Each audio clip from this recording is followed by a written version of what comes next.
नमस्ते बच्चों। हमारी पहली कविता हम पंछी उन्मुक्त गगन के हमने पढ़ ली। उसका प्रश्नोत्तर हो गया, भाषा की बात भी हो गई। अभी अगला पाठ है दादी माँ।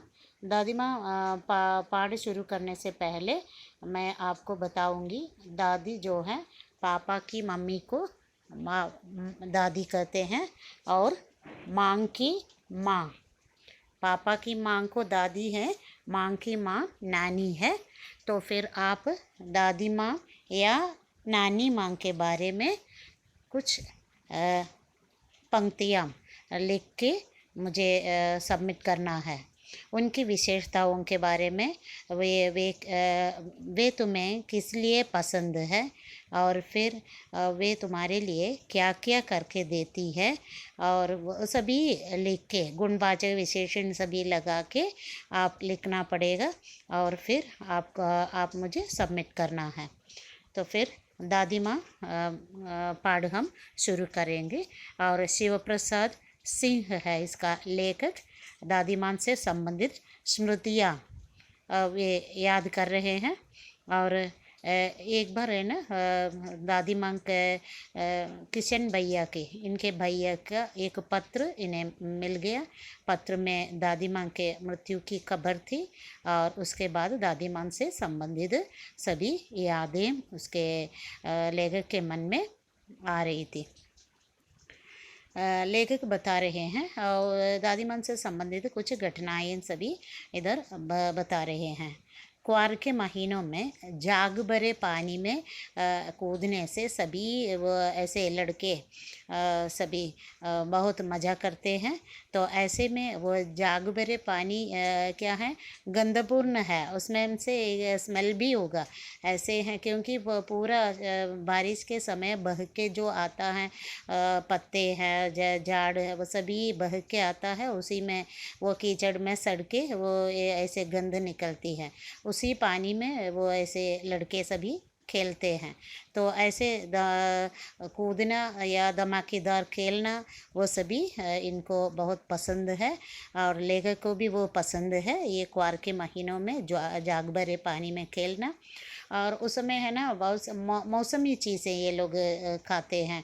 तो वो मौसमी चीज़ें न मिले तो भी इनको कोई दुख नहीं है, लेकिन जाग भरे पानी में न नहाए तो इनको बहुत दुख होता है।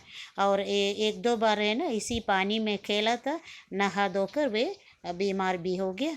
और फिर दादी माँ ने दिन भर इनकी सेवा शुश्रूषा की।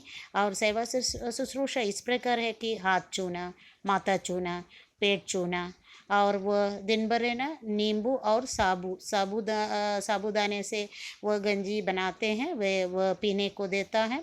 और इस प्रकार फिर तो उस समय है ना, दादी माँ के समय लेखक को हम हल्की बीमारी बहुत अच्छी लगती थी, क्योंकि दादी माँ इनकी सेवा करती थी। दिन भर ऐसे पलंग के पास ही बैठी रहती, हवा करती, दालचीनी का लेपन करती, ऐसे दादी माँ ऐसे बहुत सेवा शुश्रूषा करती थी। तो एक बार क्या हो गया, बुखार आने पर है ना, बुखार उतरता ही नहीं। रात को 12 बजे के बाद ही बुखार ऐसे उतरने लगा। फिर तब तक दादी माँ ने किस प्रकार सेवा शुश्रूषा की वही ये याद कर रहे थे। तो फिर दादी माँ हम को है ना 50 किस्म के दवाई के नाम भी याद थे। और ये दादी माँ अपने घर में ही नहीं, गांव में भी किसी को भी ऐसे बीमार पड़ते समाचार मिले तो दादी माँ खुद जाके उनकी सेवा शुश्रूषा में लगी रहती। और उनको भी ऐसे ही है, फिर उधर जाके भी वही काम, हाथ छूना, माथा छूना और पेट छूना। और फिर वो घर वालों से वो बहुत सारे प्रश्न पूछ कर इनकी खिचड़ी ठीक से पक गई, समय पर दवा देते या नहीं, या ऐसे चादर या गिलाफ वैसे बदलते या नहीं, इस प्रकार के प्रश्न पूछ के घर वालों को भी परेशान कर देती। इस प्रकार के दादी माँ को सभी बहुत पसंद करते थे। लेखक बोलते हैं दादी माँ कि अभी है ना उनको ऐसी बीमारी या बुखार सभी होने का मन नहीं कर रहा है, क्योंकि अभी दादी माँ उनके पास नहीं है।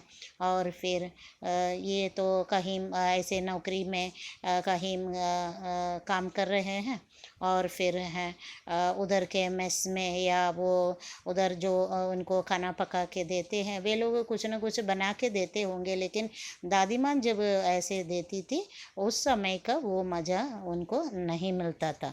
और दादी माँ से संबंधित और एक घटना इनको अभी याद आ रहे, वही है किशन भैया से के विवाह के समय की बात थी। दादी माँ ऐसा लगता है सारे घर को ही उन्होंने सिर पर उठा लिया है। सभी को मालूम है दादी माँ खुद ऐसे वैसे कुछ काम नहीं करती, लेकिन कहीं दादी माँ की अनुपस्थिति काम में विलंब का कारण बन जाता, वो सभी को मालूम है। अर्थात दादी माँ की नज़र हर जगह होनी चाहिए। तो एक बार लेखक है ना घर आया तो क्या देखता है, दादी माँ किसी पर ऐसे ही बिगड़ रही थी। वो रामी की चाची थी। रामी की चाची को रामी की चाची को जब ऐसे कुछ पैसे की ज़रूरत थी और वह ऐसे उधार मांगने के लिए वह आई थी।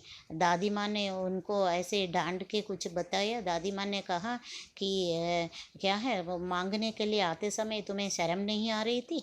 अभी बोल रही है फसल में दूंगी, क्या है तेरे लिए फिर फसल कटेगी?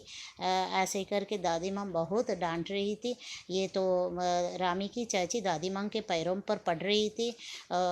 बिटिया की शादी है, अब सहायता करना है, ऐसे करके। तो फिर वह दादी माँ ऐसे कुछ दिन हो गए, जब रास्ते में रामी की चाची को मिला तो रामी की चाची दादी माँ को ऐसे ही आशीर्वाद दे रही थी।